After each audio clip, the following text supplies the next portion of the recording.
Hey, I'm Coach Chantel, one of the coaches here for the Childcare Success Company. My schools are located in Maine. I have 3 locations in Lewiston, Auburn, and Brunswick.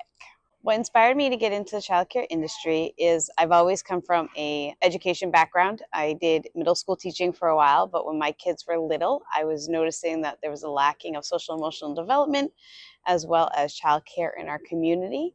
So I had decided to leave my public school teaching job and open up a childcare. So my very first job in early childhood education was at a daycare at the age of 16. I worked with a class of 3-year-olds. Absolutely fell in love with the position.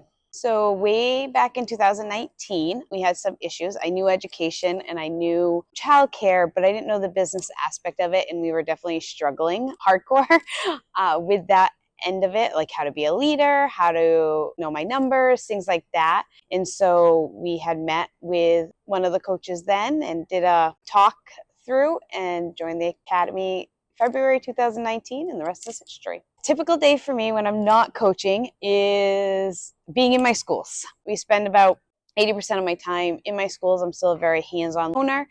With that, if I'm not in my schools, I'm with my 2 children, Evelyn and Sawyer, who are 15 and 13. So they're very involved in like school sports and travel soccer, travel softball. So we are everywhere and anywhere at any given time. A fun fact about me is when I was a teenager, I studied Okinawa Kempo, and I actually have a black belt in karate. What really has stuck with me as a coach with clients isn't so much one particular client, but the amount of growth within all our clients that we coach with their businesses, their mindset, just starting to see them go from struggle to success has been the biggest piece of it. What motivates me every day to do this work is the ability to help people. I've always been a teacher. I've always been a coach on the athletic side of things.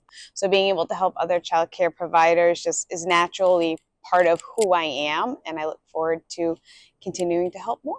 What I feel separates a good childcare owner from a great one is the ability to learn from their mistakes. All too often we fall into the I've always done it this way, or everyone else is doing it, instead of focusing on their own growth and what makes them better as a school. So it's okay to make mistakes, you just got to learn and grow from them. So how I define childcare success for our clients and even us as a coach is growth. The ability to grow, the ability to do what you want to do within your school. Some clients are okay with one school and they're happy with that. Other clients want 3, 4, 10, however many. Success is what they want, and to be able to do it with the freedom to also live their life while living their purpose. Thanks for learning a little bit about me.